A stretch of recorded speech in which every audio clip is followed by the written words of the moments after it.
تعلیم حاصل کرنے کے لیے اور بالخصوص قرآن مجید، فرقان حمید یا دینی امور میں تعلیم حاصل کرنے کے لیے استاد کی اہمیت کیا ہے؟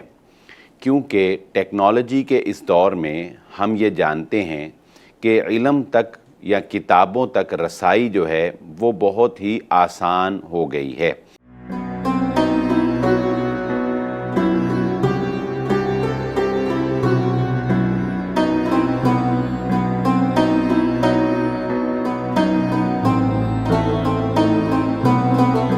بسم اللہ الرحمن الرحیم۔ پروگرام ستارہ حرم کے ساتھ میں ہوں آپ کا میزبان بلال احمد۔ ناظرین اکرام، آج ہم پروگرام میں بات کریں گے کہ تعلیم حاصل کرنے کے لیے اور بالخصوص قرآن مجید، فرقان حمید یا دینی امور میں تعلیم حاصل کرنے کے لیے استاد کی اہمیت کیا ہے۔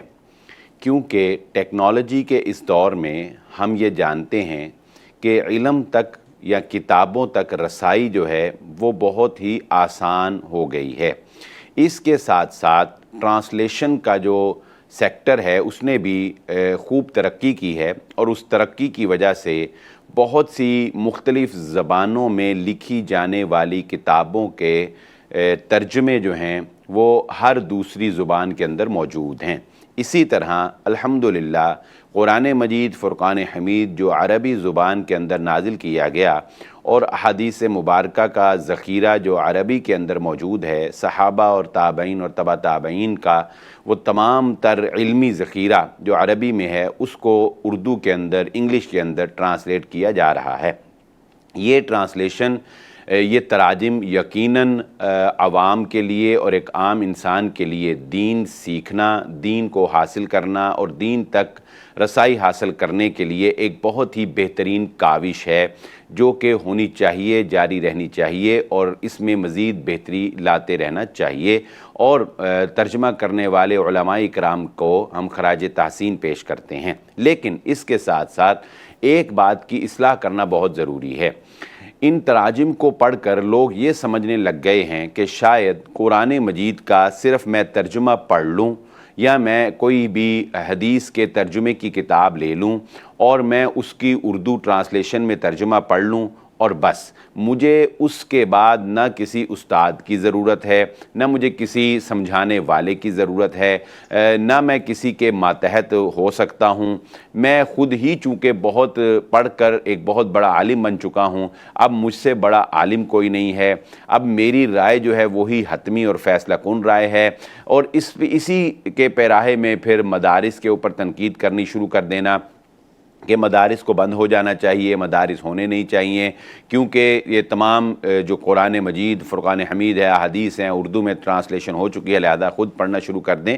تو یہ جو سوچ پیدا ہو جاتی ہے، خود سے تعلیم حاصل کر کے خود سے پڑھنے کے بعد استاد کے خلاف یا اس دین کا علم سکھانے والوں کے خلاف، یہ منفی سوچ پر جو ہم اس کو کہیں گے، اور منفی سوچ کے ساتھ ساتھ یہ سوچ جو ہے یہ ہمیں دین کے جو اصل روح ہے اور دین کا جو ایک معتدل مزاجی ہے دین کے اندر، ہمارے دین کے اندر جو ایک اعتدال ہے، یہ چیز آپ کو اعتدال سے ہٹا دے گی۔ یا آپ بہت زیادہ غلو کا شکار ہو جائیں گے، بہت زیادہ اوپر چلے جائیں گے، یا آپ بہت زیادہ نیچے گر جائیں گے۔ استاد وہ ہوتا ہے جو دین کی روح، دین کا مزاج، جو دین کے حقائق کو آپ تک پہنچاتا ہے اور آپ کو اعتدال پر قائم رکھتا ہے۔ وہ آپ کو نیچے نہیں گرنے دیتا، وہ آپ کو اوپر نہیں جانے دیتا۔ اور میں یہاں پر چند ایک مثالوں سے یہ بات سمجھانا چاہوں گا کہ استاد کے بغیر آپ قرآن مجید کا ایک حرف، میں لفظ نہیں کہہ رہا، میں آیت نہیں کہہ رہا، میں سورت نہیں کہہ رہا، میں یہ کہہ رہا ہوں کہ قرآن مجید کا ایک حرف بھی آپ استاد کے پڑھائے بغیر، سمجھائے بغیر درست طریقے سے نہیں پڑھ سکتے۔ یہ قرآن مجید فرقان حمید ہے۔ میں اس کی ایک مثال آپ کو دے دیتا ہوں۔ مثال کے طور پہ قرآن مجید میں یا عربی زبان کے اندر قاف جسے ہم قاف کینچی والا کہتے ہیں، اور اسی طرح کاف کتاب والا، اب یہ قاف اور کاف کا فرق جو ہے یہ آپ کو استاد بتائے گا کہ قاف کی ادائیگی کہاں سے ہے اور کاف کی ادائیگی کہاں سے ہے، وگرنہ آپ دل کو کتا بنا دیں گے اور کتے کو دل بنا دیں گے. یعنی قلب جو قاف سے ہے وہ اس کا معنی دل ہوتا ہے، اور قلب جو کاف سے ہے کتاب والے اس کا معنی جو ہے وہ کتا ہوتا ہے. تو آپ تو قاف اور کاف کے اندر فرق نہیں کر سکتے، آپ صاد اور سین کے مابین فرق نہیں کر سکیں گے. آپ کو عین کی ادائیگی جو ہے وہ صحیح طرح سے جو ہے وہ نہیں آپ ادا کر سکتے.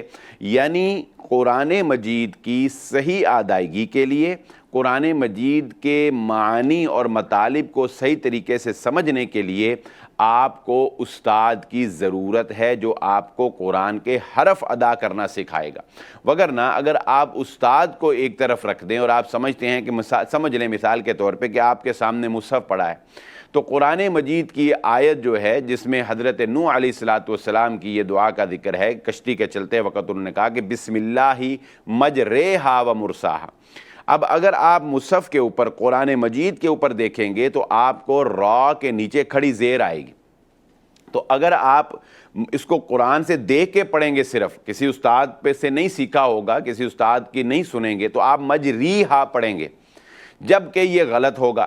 استاد آپ کو بتائے گا کہ یہ یہاں پر امالہ کر کے پڑھنا ہے، یعنی مجریہا نہیں پڑھنا بلکہ اس کو مجریہا کر کے پڑھنا ہے.